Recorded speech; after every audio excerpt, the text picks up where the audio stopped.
हर हर महादेव।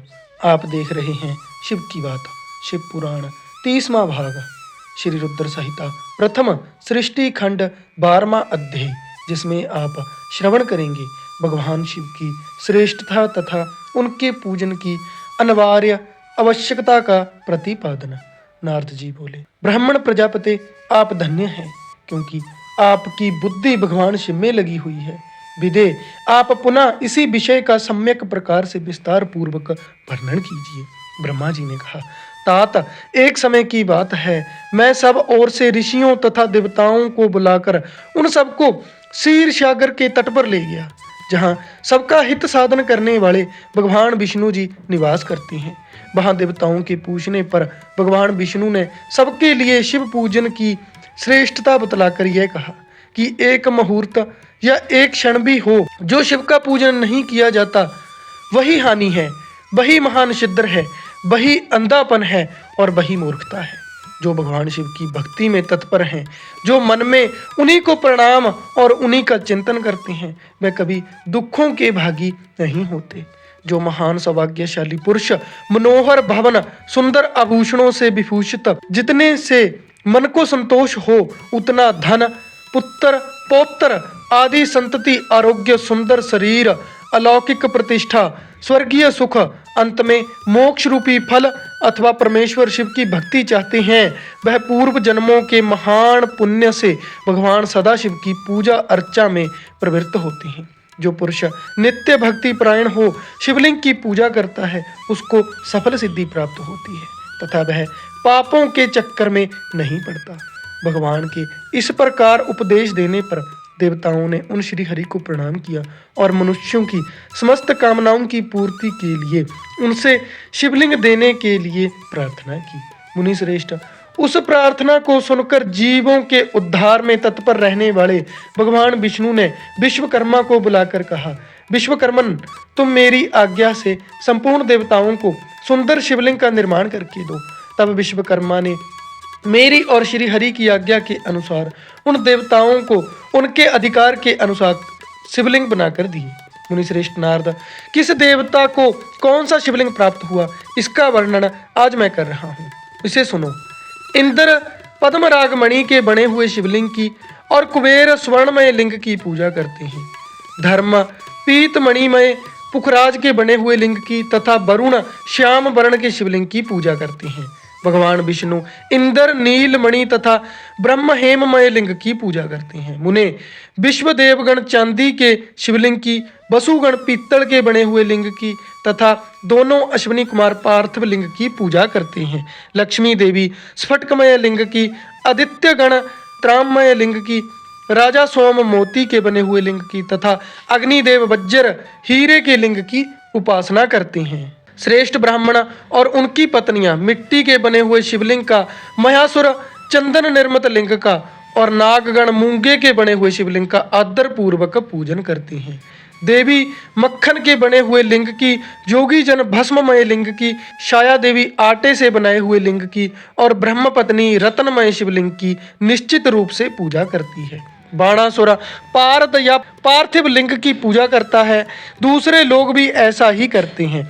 ऐसे ऐसे शिवलिंग बनाकर विश्वकर्मा ने विभिन्न लोगों को दिए तथा वह सब देवता और ऋषि उन लिंगों की पूजा करते हैं। भगवान विष्णु ने इस तरह देवताओं के हित के और उनकी कामना से शिवलिंग देकर उनसे तथा मुझ ब्रह्मा से पिनाक मणि महादेव पूजन की विधि भी बताई। पूजन विधि संबंधी उनके वचनों को सुनकर देव श्रोमणियों सहित मैं ब्रह्मा हृदय में हर्ष लिए अपने धाम में आ गया। मुने, वहां आकर मैंने समस्त देवताओं और ऋषियों को शिव पूजा की उत्तम विधि बताई, जो संपूर्ण अभीष्ट वस्तुओं को देने वाली है। देवताओं सहित समस्त ऋषियों, तुम प्रेम परायण होकर सुनो। मैं प्रसन्नता पूर्वक तुम्हें शिव पूजन की विधि का वर्णन करता हूँ, जो भोग और मोक्ष देने वाली है। देवताओं और मनीश्वरों, समस्त जंतुओं में मनुष्य जन्म प्राप्त करना प्रायः दुर्लभ है। उनमें भी उत्तम कुल में जन्म तो और भी दुर्लभ है। उत्तम कुल में आचारवान ब्राह्मणों के यहाँ उत्पन्न होना उत्तम पुण्य से ही संभव है। यदि वैसा जन्म सुलभ हो जाए तो भगवान शिव के संतोष के लिए उस उत्तम कर्म का अनुष्ठान करें जो अपने वर्ण और आश्रम के लिए शास्त्रों द्वारा प्रतिपादन है।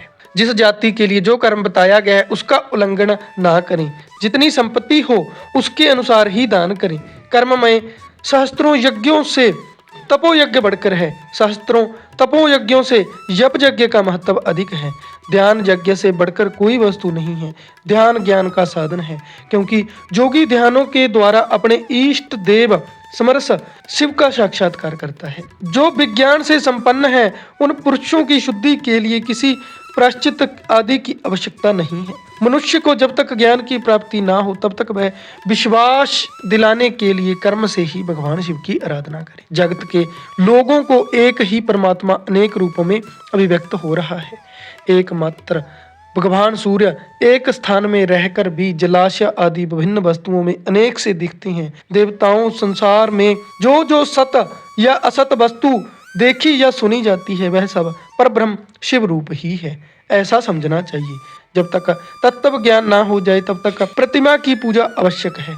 ज्ञान के अभाव में जो प्रतिमा पूजन की अवहेलना करता है उसका पतन निश्चित है। इसीलिए ब्राह्मणों, यह यथार्थ बात सुनो।